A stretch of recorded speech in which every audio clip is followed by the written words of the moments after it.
जय गुरु जी। शुक्राना गुरु जी। अनंतम अनंतम शुक्राना गुरु जी। ओम नमः शिवाय। शिव जी सदा सहाय। ओम नमः शिवाय। गुरु जी सदा सहाय। जय गुरु जी। संगत जी, कल हमने अध्याय 27 की समाप्ति की थी। आज गुरु जी की आज्ञा से अगला अध्याय पढ़ने जा रहे हैं। अध्याय को ध्यान से सुने और अंत तक सुने ताकि गुरु जी की ब्लेसिंग्स आपको और आपके परिवार को मिले। जय गुरु जी। दक्ष यज्ञ का समाचार पा सती का शिव से वहां चलने के लिए अनुरोध।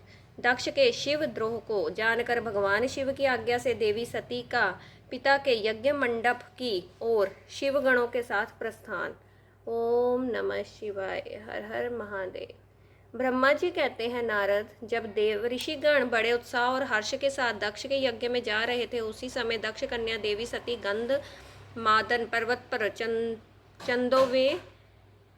चंदोवे से युक्त धरा गृह में सखियों से घिरी हुई भांति भांति की उत्तम क्रीड़ाएं कर रही थी। प्रसन्नता पूर्वक क्रीड़ा में लगी हुई देवी सती ने उस समय रोहिणी के साथ दक्ष यज्ञ में जाते हुए चंद्रमा को देखा। देखकर वे अपनी हितकारी प्राण प्यारी श्रेष्ठ सखी विजया से बोली, मेरी सखियों में श्रेष्ठ प्राण प्रिय विजय, जल्दी जाकर पूछ तो आ, ये चंद्रदेव रोहिणी के साथ कहाँ जा रहे हैं।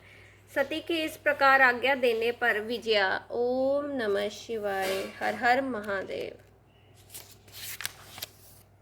इस प्रकार तुरंत उनके पास गई और उसने यथोचित शिष्टाचार के साथ पूछा, चंद्रदेव आप कहाँ जा रहे हैं। विजया का यह प्रश्न सुनकर चंद्रदेव ने अपनी यात्रा का उद्देश्य आदरपूर्वक बताया। दक्ष के यहाँ होने वाले यज्ञोत्सव आदि का सारा वृतांत कहा। वह सब सुनकर विजया बड़ी उतावली के साथ देवी के पास आई और चंद्रमा ने जो कुछ कहा था वह सब उसने कह सुनाया। उसे सुनकर कालिका सती देवी को बड़ा विस्मय हुआ। अपने यहाँ सूचना ना मिलने का क्या कारण है, ये बहुत सोचने विचारने पर भी उनकी समझ में नहीं आया। तब उन्होंने पार्षदों से घिरे अपने स्वामी भगवान शिव के पास आकर भगवान शंकर से पूछा। सती बोली, प्रभु, मैंने सुना है कि मेरे पिताजी के यहाँ कोई बहुत बड़ा यज्ञ हो रहा है, उसमें बहुत बड़ा उत्सव होगा, उसमें सब देव ऋषि एकत्र हो रहे हैं। देवेश्वर, पिताजी के उस महान यज्ञ में चलने की रुचि आपको क्यों नहीं हो रही है। इस विषय में जो बात हो वह सब बताइए। महादेव, सुहृदों का यह धर्म है कि वे सुहृदों के साथ मिले जुले। यह मिलन उनके महान प्रेम को बढ़ाने वाला होता है। अतः प्रभु, मेरे स्वामी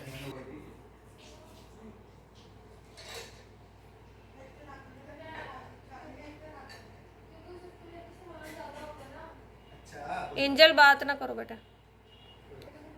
बिना बुलाए दूसरे के घर जाते हैं, वे वहाँ अनादर पाते हैं, जो मृत्यु से भी बढ़कर कष्टदायक है। अतः प्रिय, तुमको और मुझको तो विशेष रूप से दक्ष के यज्ञ में नहीं जाना चाहिए, क्योंकि वहाँ हमें बुलाया नहीं गया है। यह मैंने सच्ची बात कही है। ओम नमः शिवाय। महात्मा महेश्वर के ऐसा कहने पर सती रोष पूर्वक बोली, शंभु, आप सबके ईश्वर हैं, जिनके जाने से यज्ञ सफल होता है, उन्हीं आपको मेरे दुष्ट पिता ने उस समय आमंत्रित नहीं किया है। प्रभु, उस दुरात्मा का अभिप्राय क्या है, वह सब मैं जानना चाहती हूँ। साथ ही वहाँ आए हुए संपूर्ण दुरात्मा देव ऋषियों के मनोभाव का भी मैं पता लगाना चाहती हूँ। अतः प्रभु, मैं आज ही पिता के यज्ञ में जाती हूँ। नाथ महेश्वर, आप मुझे वहाँ जाने की आज्ञा दे दें। देवी सती के ऐसा कहने पर सर्वज्ञ सर्वद्रष्टा सृष्टिकर्ता एवं कल्याण स्वरूप साक्षात भगवान रुद्र उनसे इस प्रकार बोले। शिव ने कहा, उत्तम व्रत का पालन करने वाली देवी, यदि इस प्रकार तुम्हारी रुचि वहाँ अवश्य जाने के लिए हो गई है तो मेरी आज्ञा से तुम शीघ्र अपने पिता के यज्ञ में जाओ। यह नंदी वृषभ सुसज्जित है। तुम एक महारानी के अनुरूप राजोपचार साथ ले सादर इस पर सवार हो बहुसंख्यक प्रथम गणों के साथ यात्रा करो। प्रिय, इस विभूषित विश्व पर आरूढ़ हो। रुद्र के इस प्रकार आदेश देने पर सुंदर आभूषणों से अलंकृत सती देवी सब साधनों से युक्त हो पिता के घर की ओर चली गई। ओम नमः शिवाय। परमात्मा शिव ने उन्हें सुंदर वस्त्र, आभूषण तथा परम उज्ज्वल छत्र, चामर आदि महारजोचित उपचार दिए। भगवान शिव की आज्ञा से 60,000 रुद्रगण बड़ी प्रसन्नता और महान उत्साह के साथ कौतूहल पूर्वक सती के साथ गए। उस समय वहां यज्ञ के लिए यात्रा करते समय सब और महान उत्सव होने लगा।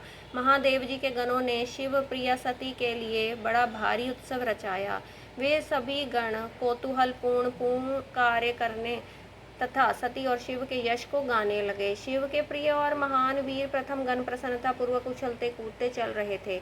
जगदम्बा के यात्रा काल में सब प्रकार से बड़ी भारी शोभा हो रही थी।